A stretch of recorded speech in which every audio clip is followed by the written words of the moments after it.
तो class 10th का history का ये मोस्ट इम्पोर्टेंट सब्जेक्टिव क्वेश्चन है जो कि आपके आगामी एग्ज़ाम के लिए संभावित प्रश्न है। तो शुरू करते हैं। पहला क्वेश्चन है, मेजनी कौन था? तो मेजनी को इटलीकरण के एकीकरण का मसीहा कहा जाता है। मेजनी को क्या कहा जाता है? इटली के एकीकरण का मसीहा या पैगंबर कहा जाता है। वह ऑस्ट्रिया के प्रभाव से जो है इटली को मुक्त कराना चाहता था, इसीलिए उसने गणतंत्रवादी विचारधाराओं को प्रचार करने के लिए या फिर गणतंत्रवादी विचारों के प्रचार करने के लिए यंग इटली और यंग यूरोप जैसी संस्था का गठन किया, मगर वह विफल रहा। आपको सवाल भी ऑब्जेक्टिव में आता है, यंग इटली की स्थापना किसने किया, या फिर यंग यूरोप की स्थापना किसने किया, या फिर मेजनी को इटलीकरण का क्या कहा जाता है, मसीहा कहा जाता है, आपको ऑप्शन में आता है। तो आप आसानी से आपका ऑब्जेक्टिव भी इससे क्लियर हो जाएगा और सब्जेक्टिव भी क्लियर हो जाएगा। चलिए नेक्स्ट क्वेश्चन है, पूंजीवाद क्या है? औद्योगिक क्रांति के परिणाम स्वरूप जो है पूंजीवाद का उदय हुआ। किसके क्रांति के परिणाम स्वरूप? औद्योगिक क्रांति के परिणाम स्वरूप क्या हुआ? पूंजीवाद का शुरुआत हुआ। पूंजीवाद का शुरुआत हुआ। और पूंजीवाद का मतलब जो होता है उत्पादन एवं इसके लाभों पर जो है पूंजीपतियों का स्वामित्व होने से है। यानी कि जो भी उत्पादन हो रहा है और उसके जो लाभ जितने भी है उसके ऊपर जो स्वामित्व होगा पूंजीपतियों से है।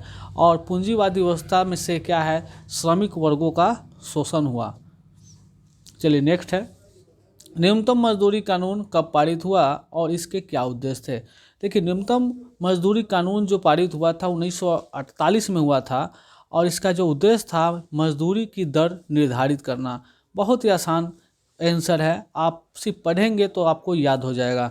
चलिए नेक्स्ट क्वेश्चन है, छापा खाना यूरोप में कैसे प्रारंभ हुआ? छापा खाना यानी जो मुद्रण की बात यहाँ हो रही है। देखिए 1295 जब मार्को पोलो चीन से जब इटली वापस आया तब अपने साथ जो है चीन में जो प्रचलित वुड ब्लॉक की जब छपाई जो तकनीक को लेते आया, इसी प्रकार जो है यूरोप में छापाखाना प्रारंभ हुआ। तो सीधा आपका आंसर हो जाएगा कि 1295 में जब मार्को पोलो चीन से इटली वापस आया तब वह अपने साथ चीन में प्रचलित जो था वुड ब्लॉक छपाई की जो तकनीक है वो अपने साथ लेकर आया। इसी प्रकार क्या हुआ, यूरोप में छापाखाना प्रारंभ हुआ। पूरे यूरोप में धीरे धीरे पूरे यूरोप में क्या हुआ, छापाखाना प्रारंभ हो गया। आपको सवाल भी आता है कि मुद्रण की शुरुआत कहाँ से होती है, यानी छापाखाना की जो शुरुआत है कहाँ से हुआ था? चीन से हुआ था। रूस क्रांति यानी रूसी क्रांति के कारणों की विवेचना करें। मोस्ट वीवीआई क्वेश्चन है, रूसी क्रांति के कारणों की विवेचना करें। देखिए ये आपका जो क्वेश्चन है ये दीर्घोत्तरीय क्वेश्चन है। इसका 4 कारण मैंने अभी बता रहा हूँ। पहला कारण जो राजनीतिक कारण, देखो राजनीतिक कारण में आप लिखा पॉइंट आपको 100% आपको याद रखना है कौन सा कारण है और इसी प्रकार आप डील भी करना है एग्जाम में। राजनीतिक कारण को अगर हम देखें तो रूसी क्रांति का प्रथम महत्वपूर्ण कारण जो था राजनीतिक कारण था। रूस का जो जार की नीति थी, एक जार एक चर्च और एक रूस, जिसमें कारण क्या है, विभिन्न प्रजातियों में व्यापक प्रभाव पड़ा और विद्रोह की शुरुआत हो गया। यानी कि रूस के जो जार था, जो जार को राजा कहा जाता है रूस में,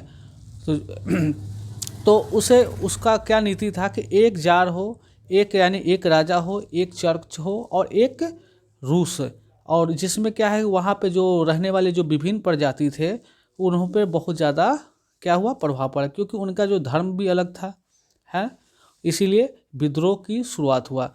दूसरा है सामाजिक कारण। सामाजिक कारण की बात करूँ तो रूस की अधिकांश जनसंख्या किसान थी। रूस की जो भी अधिकांश जनसंख्या क्या थी, किसान थी। उनकी हालात बहुत ख़राब थी और 1861 में जो कृषि दास्ता समाप्त करने के बाद भी उसकी हालत में सुधार नहीं आया और क्या हुआ, इसकी विद्रोह का शुरुआत होने लगा। चलिए नेक्स्ट क्या है, आर्थिक कारण। तीसरा कारण क्या है, आर्थिक कारण। आर्थिक कारण में क्या है, जब देखें रूस एक पिछड़ा राज्य तो था ही और वहाँ के सारे उद्योग पर जार का और एवं कुलोनों का स्वामित्व था तथा लगातार जो युद्ध से भी देश का जो दिवालियापन क्या है के कगार पे आ गया। दिवालियापन के कगार पे यानी कि देश बिकने के कगार पे आ गया था, क्योंकि युद्ध में भी बहुत ज़्यादा खर्च होते हैं अस्त्र में, और इसी कारण क्या हुआ, देश का जो है दिवालियापन के कगार पे आ गया था। इसी कारण भी आपका उसमें रूस में क्रांति होने का ये तीसरा महत्वपूर्ण कारण था। धार्मिक कारण की बात करूँ, चौथा है रूस पर कट्टर ईसाई धर्म और चर्च का व्यापक प्रभाव था। रूस पे क्या था, कट्टर ईसाई धर्म और चर्च का व्यापक प्रभाव था और नागरिकों को धार्मिक स्वतंत्रता नहीं थी, जिसके कारण क्या हुआ, क्रांति की शुरुआत हुआ। नेक्स्ट क्वेश्चन है, अक्टूबर क्रांति से आप क्या समझते हैं। देखिए, अक्टूबर क्रांति से आप क्या समझते हैं, तो अक्टूबर क्रांति को बोल्शेविक क्रांति के नाम से भी जाना जाता है। यह क्रांति जो है पुराने रूसी कैलेंडर के अनुसार 25 अक्टूबर में हुआ था। इस क्रांति का नेतृत्व जो है लेनिन ने किया था। यह 1917 की दूसरी क्रांति इसको कहा जाता है। और इस क्रांति में क्या है, लेनिन और ट्रोट्स्की ने केरेंस्की की सरकार का तख्ता पलट दिया था। सत्ता जो है बोल्शेविकों के हाथों में चला गया। यानी कि रूस में सबसे पहले रूस की बात करूँ तो 2 क्रांति हुआ था, एक 1905 में हुआ था और एक 1917 में होता है। 1905 का जो क्रांति हुआ था उसमें क्या हुआ था कि वो क्रांति विफल रहा था। लेकिन 1917 में जो 2 क्रांति हुआ था, जो आपका एक फरवरी में क्रांति हुआ था, वो फरवरी यानी पुराने कैलेंडर के अनुसार जो कार्य और नए कैलेंडर के अनुसार जो हुआ था, ग्रेगोरियन कैलेंडर जो नए कैलेंडर को कहा जाता है, जूलियन जो कैलेंडर कहा जाता है पुराने कैलेंडर को कहा जाता है। ग्रेगोरियन के अनुसार देखा जाए तो मार्च में हुआ था, जो फरवरी कहा जाता है पुराने रूसी कैलेंडर के अनुसार, जिसको हम लोग फरवरी क्रांति के भी नाम से हम लोग जानते हैं। उसमें क्या हुआ, रोमनो वंश का अंत हुआ था, है ना। और इसमें क्या हुआ था, 1917 की ही दूसरी क्रांति थी, जिसका केरेंस्की का सरकार था। उसमें जो केरेंस्की के सरकार से क्या हुआ, वहाँ के जनता में अविश्वास पैदा हुआ, वो संतुष्ट नहीं हुए। तभी क्या हुआ, लेनिन और ट्रोट्स्की ने केरेंस्की की मदद से ही सरकार का तख्ता पलट दिया, यानी उनको हटा दिया।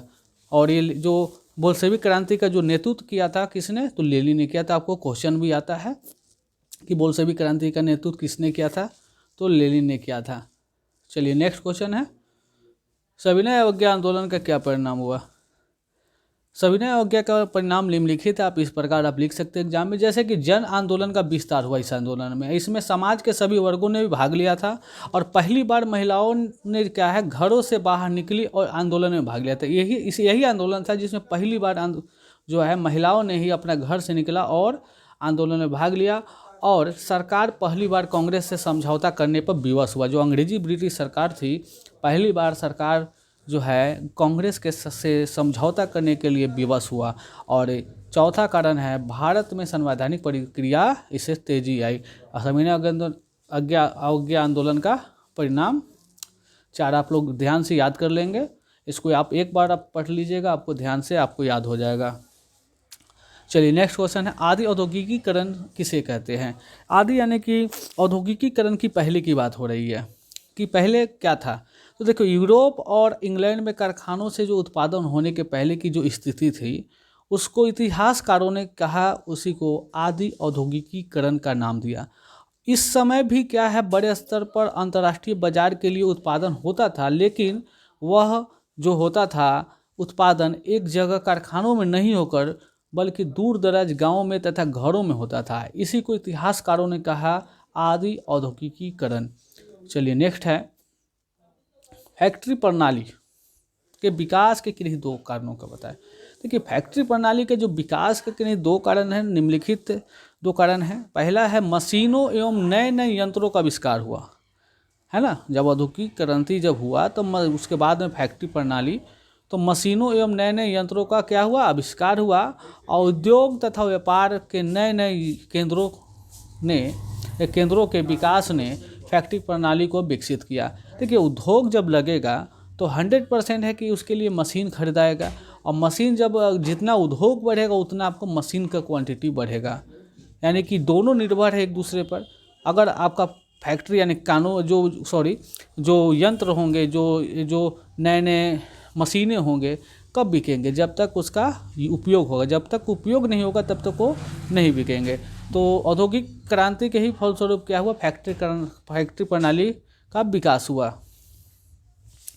स्लम पद्धति की शुरुआत कैसे हुई, अथवा यह स्लम से आप क्या समझ। देखो स्लम पद्धति क्या है। स्लम पद्धति की शुरुआत जो औद्योगिकीकरण के फलस्वरूप ही स्लम पद्धति की शुरुआत हुई। स्लम पद्धति कहने का मतलब है कि शहरों में जो है, जहाँ कंपनी है, वहाँ पे लोग गांव से जाते थे काम करने, और रहने के लिए जो उसी फैक्ट्री के बगल में ही कहीं आसपास में रहकर, जहाँ पे कोई सुविधा नहीं था, छोटे गंदे अस्वास्थ्य स्थानों पे जहाँ पे फैक्ट्री मजदूर निवास करते थे, उसी को आवासीय स्थलों को ही स्लम कहा गया। जो आप मुंबई में भी आप देख सकते हैं, या फिर कहीं भी बड़े बड़े फैक्ट्री है वहाँ पे, जैसे कि वैसा जगह जहाँ पे कोई सुविधा ना हो, छोटे गंदे नाली वगैरह वहाँ बहते हो, कचरे बहुत सारा, मतलब कि वहाँ पे अस्वास्थ्य एक स्थान पे, जैसे यानी गंदे स्थान हो, वही उसी स्थान को कहेंगे हम लोग स्लम, है ना। चलिए नेक्स्ट क्वेश्चन है, वियना कांग्रेस का मुख्य उद्देश्य क्या था। देखो वियना कांग्रेस का मुख्य उद्देश्य जो है, हाँ वियना कांग्रेस,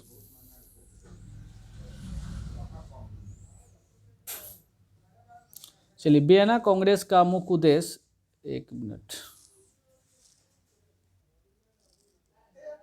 चलिए वियना कांग्रेस का मुख्य उद्देश्य क्या था। तो वियना कांग्रेस के जो उद्देश्य यह था कि नेपोलियन द्वारा जितने भी यूरोपीय राजनीतिक व्यवस्था में किए गए जो परिवर्तन था उन्हें समाप्त करके फिर से पुनर्स्थापना करना। जैसे कि 1815 में जब नेपोलियन आया तो उसने यूरोपीय राजनीतिक में बहुत सारे परिवर्तन किए, और उन्हीं परिवर्तनों को हटाने के लिए वियना कांग्रेस हुआ था जब नेपोलियन बोनापार्ट का हार हुआ था। और ये वियना कांग्रेस के जो अध्यक्षता किया था आपको मेटरनिक ने किया था, जो ऑस्ट्रिया का चांसलर थे वो। ये भी आपको ऑब्जेक्टिव क्वेश्चन आता है। चलिए नेक्स्ट क्वेश्चन, शीत युद्ध का क्या संक्षिप्त वर्णन है। थोड़ा कंप्यूटर से टाइपिंग में मिस्टेक हुआ है, आप माइंड नहीं करेंगे मात्राएं में। हाँ, शीत युद्ध का संक्षिप्त वर्णन करें तो शीत युद्ध का आरंभ जो हुआ था, शीत युद्ध का आरंभ अगर देखा जाए तो 1945 से शुरू हुआ था। और शीत युद्ध वैसे युद्ध को कहा जा गया है जिसमें दो विरोधी हथियारों के जगह अपने विचारधाराओं से एक दूसरे को नीचा दिखाने की कोशिश करता है, और वैसे युद्ध को ही शीत युद्ध कहा गया है। और शीत युद्ध की समाप्ति की बात करूँ तो सोवियत संघ के विघटन के दौरान ही, जब 1991 में सोवियत संघ का विघटन हुआ था, उसी समय शीत युद्ध का समाप्ति भी हुआ था। चलिए नेक्स्ट, थोड़ा स्पीड बोल रहे हैं, आप लोग थोड़ा ध्यान से सुनेंगे। साइमन कमीशन का विरोध किया हुआ। अरे साइमन कमीशन का विरोध होने का कारण था, जैसे कि भारत के जो संवैधानिक सुधार के लिए क्या हुआ कि 1919 में भारत अधिनियम में एक व्यवस्था किया गया था, जो 10 वर्ष के बाद नियुक्ति, यानी कि भारत के जैसे कि संवैधानिक सुधार के लिए 1919 के भारत अधिनियम में यह व्यवस्था की गई थी कि 10 वर्ष बाद जो है एक नियुक्त, यानी एक आयोग नियुक्त किया जाएगा। और मगर उस जब साइमन के नेतृत्व में यह आयोग की नियुक्ति किया गया, जो 1947 में हुआ था, जिसको साइमन कमीशन कहा गया है, उसमें क्या हुआ कि एक भी भारतीय भाग नहीं लिए, भारतीयों को उसमें नहीं बनाया था सदस्य, इसीलिए इसका विरोध हुआ था। चलिए नेक्स्ट है, उपनिवेशवाद से क्या समझते हैं, यानी उपनिवेशवाद से क्या अभिप्राय है। तो उपनिवेशवाद का जो अभिप्राय है उस स्थिति से है जिसमें कोई राष्ट्र अपनी राजनीतिक शक्ति का विस्तार अन्य राष्ट्रों पर कर नियंत्रण स्थापित कर वहाँ के साधनों का अपने हित में शोषण करता है। यानी कि उपनिवेशवाद का मतलब हुआ कोई भी राष्ट्र क्या है कि किसी दूसरे राष्ट्र पर जाकर वहाँ के जितने भी संसाधन हैं उसका शोषण करता है, यानी उस पर अपना कब्जा स्थापित कर लेता है और उस राष्ट्रों का शोषण करता है। तो चलिए कल के लिए आज के लिए इतना ही वीडियो, आज के लिए बस इतना ही क्वेश्चन रहेगा। कल आपके लिए लगातार जो है आपका सोशल साइंस का जो है सब्जेक्टिव सेशन चलेगा। कल एक और नया वीडियो अपलोड होगा।